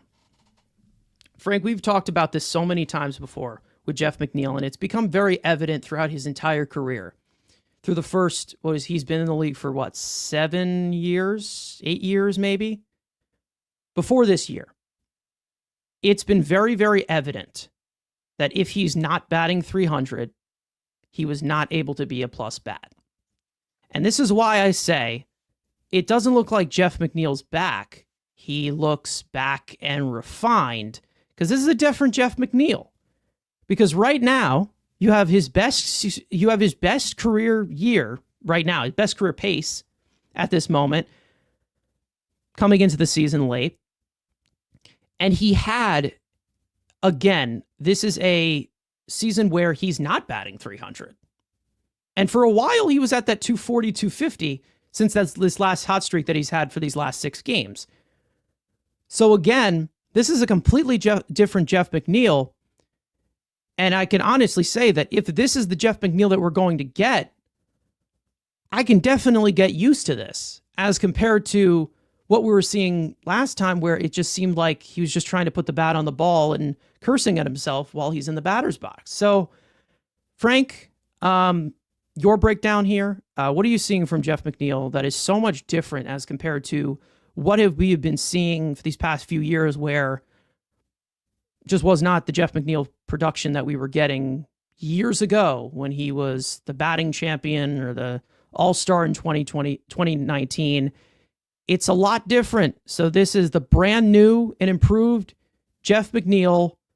Does he have a torpedo bat? I don't even know, but he does. He does? Okay, so maybe that's it. Could be, but like you said, a different guy. I mean, it's something that you really wouldn't predict, because when you talk about the pace that he's on, as far as the actual amount of offense he is providing for you, and you said, he's on pace for career best, and there's a guy that, to your point, won a batting title, batting 323, and you're looking back 270, you'd be like, what? How is that even possible? But like you mentioned, he's walking at a rate we've not seen. I mean, his walk to strikeout ratio is really, really good. I mean, that's something that he's always been a tough strikeout, but he's just somebody who always made contact. Even if, like you said, it was weak contact, he didn't strike out, but also didn't walk too much. But now he's like you said, just a Twitter for drawing walks and then hitting for power, pulling the ball. I mean, he's at a career high in pull rate. I mean, he's at 51.5%. The year he won the batting title, he was at 41%. I mean, so that's plus 10 when it comes to pulling fly balls. And we've just seen in this series, you mentioned the walk-off that he hit, line drive, boom. But even the 3-run homer that he hit today, this is just stuff that we don't see. And for McNeil, one of the other interesting numbers I was looking at, you mentioned his numbers with runners on base, particularly with runners in scoring position, batting 212 this season, OPS of 737. But with the bases empty, hitting 317 with the OPS of 1,054 in double the plate appearances. So it's just very fascinating that, he's been super effective with no one on, but then once men get on, it's been tough. But to see him taking that approach, like you mentioned, first pitch swinging, you definitely saw some good things happen there. So I wonder if that's something we might see a little more. I always say it depends on the pitcher. I mean, if you have a pitcher who's walking the ballpark, you don't want to come in there first pitch swinging, because it's let the guy show that he can actually throw strikes before you're out there just trying to, go for the win. So it's interesting because he's getting these home runs, but it's not really his game. Like, it's not really what he does. And he doesn't really profile as a power hitter. I mean, you look at his frame, he's not a guy that jumps across out to you like, oh, this looks like his profile is like this huge power hitter, this great power tool. Like, you wouldn't really think that, but you know what? He is getting older, so if he wants to make adjustments or kind of try to adapt with the game, I mean, the game has become more, the true outcomes, drawing walks, hitting home runs. That would be a welcome change because, I mean, this was one of your big critiques, even when he was doing well, was you would say, oh, it's not 1970 anymore. It's not 1980 anymore. We don't want a bunch of singles hitters. We don't want a bunch of, high batting average guys. We want all this other stuff. Now he's starting to give it to you. I mean, the numbers have been really solid. So we'll see. I mean, I still don't love the way he looks in center field, but it hasn't totally crushed them yet. So he's given them some other options with that as far as, what they do offensively. And we're still waiting on like Mauricio to really take over because that was another guy we talked about as far as like a potential Jeff McNeil replacement. Because we said if McNeil is going to be hurt or bad or both, we have to look at some of the internal options. And we talked about Jet Williams, we talked about Acuna, maybe Mauricio, and then we saw Beatty starting to play second base, and we're like, oh, you got all these guys who could come in and potentially replace Jeff McNeil, yet he's outplaying all of them. So if you do actually see Mauricio get it going and you see Beatty get back on track, well, if you need McNeil to maybe play in center a little bit to keep him in the lineup, that's an option. I mean, it's something that they could do if he's really swinging this good a bat. You kind of need to keep him in. So it's good to see because he's getting paid a decent amount of money. He's still going to be here next year. So we talked about when he was really struggling to start off this season, like, when is it Cano territory? When is it like you just kind of cut this guy and cut your losses and just pay him to go away? You can't say that right now with the way he's been performing. So unfortunately, I don't expect him to turn out to be this guy that hits 25 home runs this season. But if he finds other ways to be an effective offensive player for this team, that would be great. He batted fifth today. If that's where he's going to bat, we would like some power there. We've talked about a lot of times the guy batting after Alonso in an ideal world would be a power hitter. So if that's what McNeil is going to try to do, and if he's able to do it, then go for it. I mean, it's still not his thing, but if he's made the adjustments, new bat, new approach, new everything, let's see. Yeah. No, you're not joking, obviously, when you say it's not his thing to be a power hitter. And to be honest, I don't expect him to go for the 25 home runs. If he does, great. Again, the pace that he's on is a little bit skewered because he missed about a month of the season. So we'll see what happens there. But again, it's more of just the fact of finding the sweet spot with him. And, in these situations where he's not flying open because of the lack of power that he so has. Again, this is something of putting things together of what he's done well in his career and finally maximizing it. Finally maximizing it. Not saying, well, there's a pitch in the zone. Let me slap it to left field and then get on first base and then not steal and hold up the double play. Let's maximize this, because if you were to put this all into context throughout his entire career, on fly balls, Jeff McNeil has a 70 weighted runs created plus throughout his entire career when he hits a fly ball. On line drives, a 335 weighted runs created plus. So yeah, that's a big difference. So where do you get those line drives? From quality of contact. And that's what he has been straying from for years. And one of the main reasons why his play on the field has bothered me so much. And I've been very frustrated with watching Jeff McNeil every time, because not only has there been the lack of production there, and he's fallen off a lot since that batting title year, and also that 2019 year, the lack of identity, not to mention changing everything over and over and over again. He's got a new stance, he's got a new bat, he's got new gloves, he's got new this, that. And that you can kind of understand, or not, you can just be completely petty. You can kind of understand why I see that as something that is really, really just like, okay, cool. Cool, man. You got a new bat. Awesome. We're going to translate something.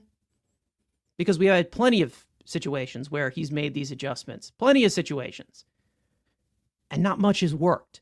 So now you're starting to see things actually translate for him. Going into he's a 33-year-old right now. He's about to be 34. No, he'll be Adapt 34 to the next game. season. He's 34 next birthday's season. in April. Yeah. Oh, of course. Only you would know that. Anyways. April 8th, 1992. A very important day. Yep. Exactly. One of the first days of the worst team money can buy. Anyways, with him hitting line drives, pulling line drives, like I've said, this is where the good results come from. That's what he was doing in 2022. The power department, it's whatever, and he was able to maximize things and pull line drives, also pull fly balls, because it seems like pulled fly balls for him, he's also getting a good amount of results for that as well. So if he continues to do something like that, we're not going to have a problem, Jeff. Will you continue to do it? Please do. Because again, makes the lineup deeper. Would be awesome to see him do that. Shut me up. Go ahead and shut me up. Go ahead. Please do. I don't want to stress about it. I don't. And again, with Jeff McNeil in mind, obviously the diminished playing time for Baby Acuna over there, who knows what his role is going to end up being. The lack of speed that you have. Pinch runner. And it came up to help them game one, actually, when McNeil got that hit. Acuna scored so easily as the ghost runner in the 10th inning. So, yeah. So you're telling me that Jeff McNeil got bailed out. Yeah. As per usual. Yeah. Well, if it was Pete, he wasn't going to score. But, I mean, with Acuna, he was in there pretty easy. Yeah. I mean, we'll see how they configure things. Obviously, have Mark Vientos coming back soon, eventually, but you still have probably a week or two in between there. So we'll see how they configure it. The infield's about to get crowded. It will. But Jeff McNeil's earning his keep. And from that huge discrepancy, like I just said, between line drives and fly balls, of him not being a fly ball hitter and being a line drive hitter, pulling line drives, it's the best way for him to get extra base hits. And that was not really something that we were seeing for quite a while. We were seeing him pull grounders pull grounders, hit a lot of fly balls that were weak contact because he doesn't have much power. So has he finally found this median? Is this just a hot stretch? Or is this going to continue? Because if it does continue, it's big contributions to this team, like he has done this past week, like he has done recently. So I hope so. I hope it keeps going. Obviously, I take nothing back because I'm just a jerk like that. But when you look at it from the overall breakdown, from what Jeff McNeil has been able to do and make these adjustments, we need to start to see one of these situations where it's constantly, it's a constant production. It is constant production. Because again, like I said, I don't think you can blame me for being skeptical about the changes and the swing changes and the mechanic, because he's done this so much. But now that he started to build on this second half that he had last year, which everybody was preaching to me going into the offseason, now we're really starting to see that, okay, maybe he is a viable bat again. Maybe he can be in this lineup. Maybe he can bat sixth. Maybe he can bat fifth. Maybe he can. Hopefully, this does continue, because the lineup will be deeper, like I said. Hopefully, we continue to see this production. Hopefully, everybody gets hot. I would love for everybody to get hot. So this open conversation about Jeff McNeil, it'll about to get. I think it's time to put it out to a close. Because I hate it and hate being wrong. But a phenomenal performance from him so far. Coming back to where we didn't really have much expectation. And he was actually willing to turn things around and actually adjust to the tendencies in this league. Something I've been asking him to do personally in the mail, but he's been ignoring it. Adjust to the game. It ain't 1977 anymore. So thank you for finally doing it. It took you too long. And it's already full on damaged. No. But again, we know exactly what makes Jeff McNeil good. Pulling line drives, putting the bat on the ball, good situational hitting. And then, of course, the overall versatility of him playing center field now, which, fantastic. He continues to produce. You ain't going to hear a peep out of me.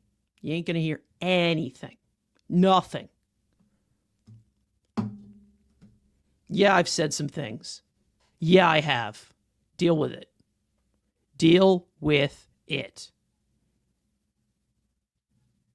Anyways, speaking of good performances that we will continue to break down, let's get into a segment that everybody loves, everyone's favorite segment.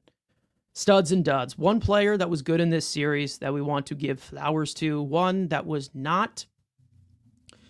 Frank, I could swing this over to you, but I mean, mutually, I think it's pretty easy to say. We had a whole segment on him of that incredible performance that he had on the mound. I mean, I only have him. He's the only guy that I have listed here.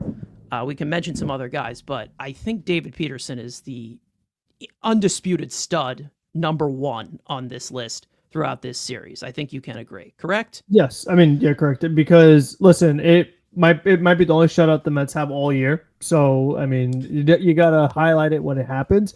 But I will say, as far as like a guy who didn't get his own segment that we still have to definitely talk about is Brandon Nimmo. I mean, the 2 home run game yesterday, hits another home run today. That's big. I mean, like I've been saying, in that 2 spot, he looks way more comfortable, way more like Brandon Nimmo. Leave him there. Just do that, and you. And he's batting 6 tomorrow. Good job. Good job, Frank. I know, right? I sure hope not, but he could be very productive from that spot. So I really like that we talk about McNeil hitting the home runs, but Nimmo, I mean, he's got quite a few this season. So I mean, he's up to 13 now. That's pretty good. Who would have known that when you put the best version of a player, the team succeeds? Who would have known that if you maximize their best assets, yeah, when you put a table setter in a table setting spot of the lineup, they might do better. I would have predicted that one. I mean, I got to give them credit. That was like very out of the box. So listen, props to them for figuring that one out. Them here. Yeah. Yeah. Exactly. And to be honest, he's table setting. He's added a lot of power to where he can be a balanced hitter. It's where number 2 can go, especially when you have Soto and not every lineup has Soto and Alonso behind them. Plus Lindor in front of him. Utilize like, it. Plus once you have Lindor clicking, I mean that's a very nice 4. Yeah. It's a 1-2-3-4 that nobody would want to go through, and you're going to be seeing, like we've been seeing recently, they're scoring in the first inning a lot now. Why is that? Why is that so odd? I don't know why. Could it be that batting order does matter to protect flaws and set guys up? Nah, just go out there and grind. Doesn't matter. Doesn't matter. It's not a different game whatsoever. We're still, smoking in the dugout and using our bare hands to catch baseballs and, washing our hands with dinosaur sweat. It's the same shit that we had in the 1800s. Were dinosaurs around in the 1800s? No. No? Okay. But we didn't I'm not a have many historian. soaps to choose from. No. But we didn't I'm not a have many historian. soaps to choose from. No. Okay. All right. Let's get into that part of the night. Anyways, other guys that we can shout out here, like you said, Brandon Nimmo, Pete Alonso producing the way that he is, obviously sour taste in our mouth at the end of this series with that throw to Senga. Not going to completely throw him under the bus there, but again, not ideal. Not ideal. Tyrone Taylor, we can put out there too. Some really big plays that he has made.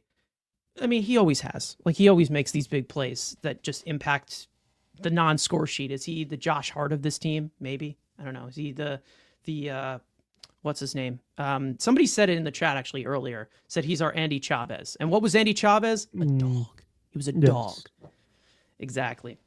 So and Andy Chavez made a really big play. For those of you who don't remember it, and then the game got canceled afterwards. Yeah. For some reason, we didn't have the ninth inning. That was so odd. So odd, Frank. That's never happened before in baseball history. Yeah. Anyways, let's open some more wounds. Dud. Frank. Yeah, Dud for this series? It's got to be Stanek. Like, that was just, I mean, come on now. Not a single out? Like, we're here, we're feeling good. We're about to get this sweep. Back-to-back shutouts, and this guy just comes in here and just boom, boom, boom. And like, whoa, what is going on here? Now Diaz has to come into the game, and then we know how that goes. Like, they just barely hang on. I mean, if they blew this like that late ninth inning, oh my gosh, like that would have been so frustrating. With Senga's injury on top of it. Yeah, it would have been not a fun day. night. Yeah, rough turn. Let's just say that. But they got the job done. Griffin Canning, rough start for him. Yeah. Very rough. Again, I think a lot of people are kind of panicking right now, especially with some specific peripherals with him. Obviously, he has struggled in the past. He was one of the worst pitchers in all of baseball last year, probably the worst statistically. Of saying like, okay, well, is this going to hold up? Is he going to start to break down? Because he's had a few rough outings recently as compared to the great start that he had to the season. But however, I personally don't need it to hold up. Like, you don't really need it to hold up, especially when you're talking about guys like Montas and Minaya possibly coming up. Like, they have options they can fill in. He's making, less than $5 million. So if he starts to struggle, goodbye. I mean, that's it. But you're still getting a really good return for a guy that you just signed for, what was it? A little over $4 million. Yeah, less than what Adrian Hauser was getting last year. Like you signed him for less than what Adrian Hauser got last year. And he's been way better than Adrian Hauser. Adrian Hauser on the White Sox is actually good. Against the Mets, yes. But, he was against the Mets. He's also throwing harder too, so. He is throwing harder. Knowing that, guys have the ability when they choose to. Starling Marte, I'm looking at you. But again, rough outing for him. The Mets had to play from behind pretty early, and they started to get it going later on, got the rally. And like you said, with Ryan Stanek, obviously all three of those runners ended up scoring. They were charged to him. He was trying to destroy the stat line of my GOAT, so he's pissing me off right now. I really didn't like that. But in all seriousness here, they are very, very lucky that this Nationals team hits a lot of ground balls. And they were lucky a lot in this series. It got them out of a lot of jams in this series. But, hopefully that gets cleaned up. Again, relievers with Stanek, bad outing for him, no matter what. But he'll be back out there. Guys are relievers for a reason, because of the consistency they couldn't have as a starting pitcher. So as long as it just doesn't become a massive detriment, he's had good outings too, and he's had bad ones too. So again, it's the life of a reliever. There's a reason why they're so disposable and so interchangeable on your roster. We've made a lot of these transactions, and only a select few are the elite relievers who ended up saving the day. That's one of those really elite relievers, if you can't tell. And I say that with no bias whatsoever. Anyways, now moving forward, obviously. Let's move on to this series they have with the Tampa Bay Rays. Now, the Mets are at home, finishing off a 6-game homestand, hoping to keep the winning times rolling. And they have a 3-game set for some interleague play with the Tampa Bay Rays, a team that, was one of the original pitching labs. So maybe we've, rubbed off on them, or they've rubbed off on us. I don't know. But let's preview this one going into Mets versus Rays for your probables in this series. Clay Holmes will start the series opener, looking to temper his recent home run struggles, and he will face the struggling live arm of Taj Bradley. First pitch is tomorrow at 7:10 p.m. Eastern Time on SNY. Game 2, Tyler McGill will start Game 2 after a burnout performance that he had in the middle innings in Colorado. He'll go up against the great, when healthy, right-hander Drew Rasmussen. First pitch will be Saturday at 7:10 Eastern Time on SNY as well. It says 4:10 on the graphic, sir. Oh, 4:10. Sorry, it'll be at 4:10. Ignore everything that I just said. They would have missed the game. 4:10. Yeah. You don't want to miss that. It's 4:10. Game 3. Griffin Canning will look to bounce back from the rough start he had against Washington, like we just said. He'll get the series finale, and he will face one of the player to be named later pieces from the Chris Archer trade back in 2018. 25-year-old right-hander Shane Baz. First pitch will be Sunday afternoon at 1:40 p.m. Eastern Time on Pix 11. We know that the Rays have had some success doing what they do, but they also have some detriments that hold them back, which is the main reason why they don't have anything in their trophy case. Yeah, shots fired. Anyways, Mets versus Rays, obviously not the big functioning team that they were, but they still do have some talent on this team. So, Frank, what are you looking at here going into series with Tampa?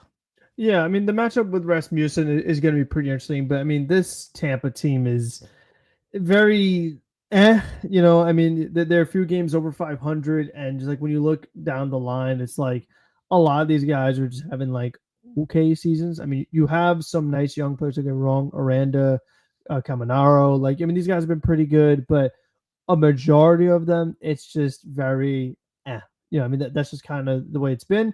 And that's what happens when you don't spend money on your ball club. I mean, you could only, find so many diamonds in the rough. You could only draft so many good guys and have so much a good team. And then when you do have good players, a lot of times you trade them. So, I mean, the way Tampa has still been able to be successful for a long time is just really remarkable.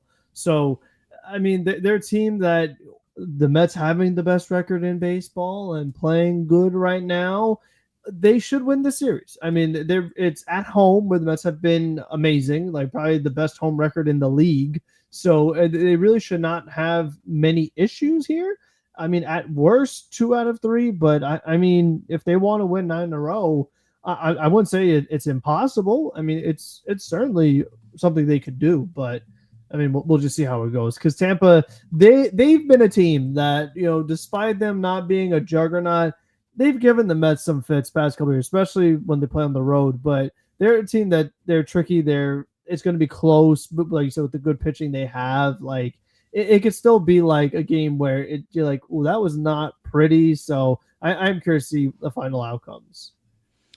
Yeah, we'll see how this one goes. This is two of these teams that have been known to have good pitching, even though I know that Tampa has struggled a little bit recently, especially with the injuries. One piece to look out for here, somebody that the Mets were actually attached to 2 years ago at the trade deadline during their sell-off, Jonathan Aranda is off to a ridiculous start. I'm pretty sure he almost has a 900 OPS this year. And he's been phenomenal.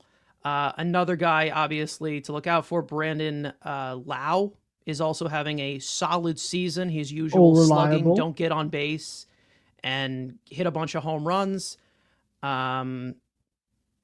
Junior Caminario, did I say that? He's also having a really good season as well. He's got power. 15 homers. Yes.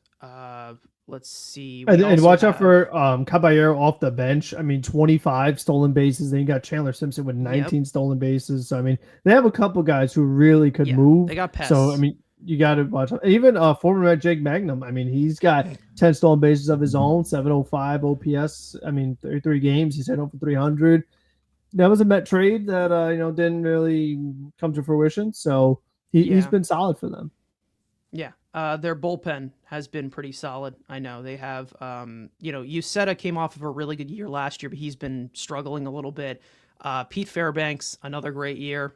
He's like one of the last OG Ray relievers left because they lost. Yeah, he's been there for a while. Yeah, I mean, they basically, all the guys are basically gone. They also have former Met Eric Orsi, who, of course, in 21 games, 137 ERA. Of course. I mean, you just can't make that up. Yep.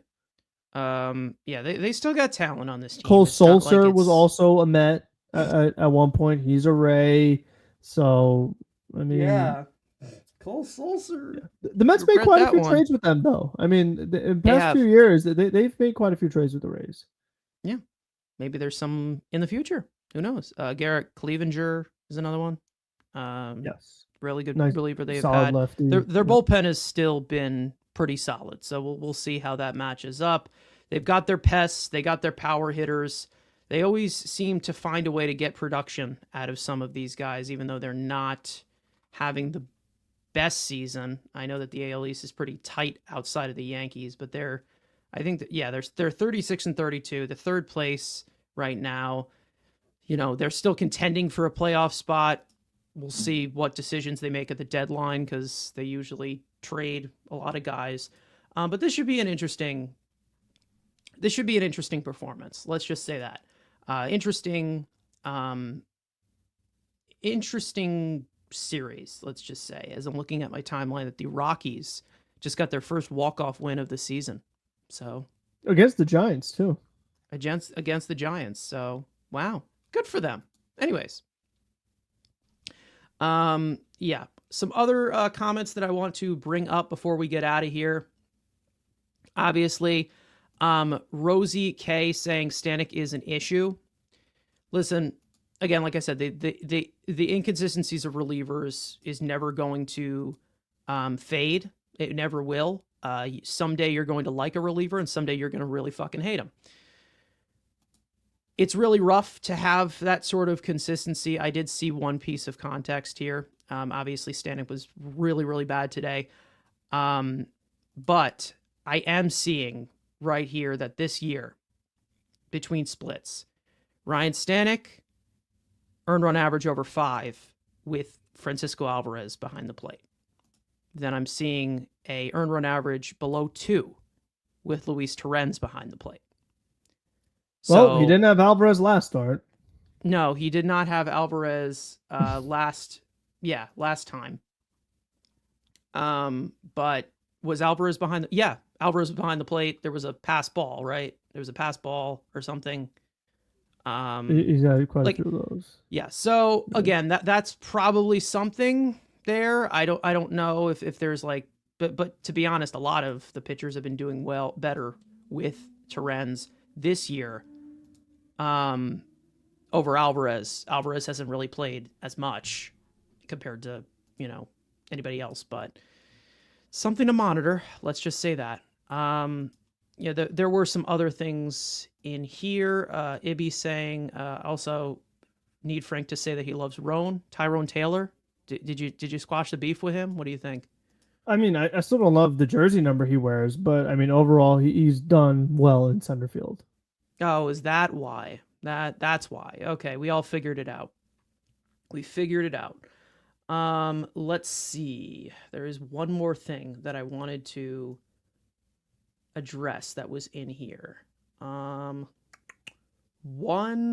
comment that I did not star, unfortunately.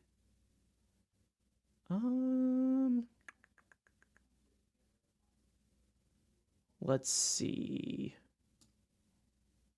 No, I guess not. I don't know. I guess it just disappeared into the wild blue yonder. Anyways, we're going to call it right here at the 2-hour mark, of course. Don't want to go over that at all. But either way, thank you guys so much for watching. We hope you enjoyed the conversation of me addressing 2 demons that I've trash talked in the past. For those of you watching or listening on playback, you want to join the conversation in the future, make sure to subscribe to the Mets Weekly YouTube channel. Turn on those post notifications to know when we go live. Also, like the stream if you have not already. It really helps us out. So go do that right now. You can't leave without doing it. Make sure to follow Mets Weekly on X and on TikTok. Follow all of us individually. TikTok, of course, like we said, Frank's post-game reactions after every regular season game.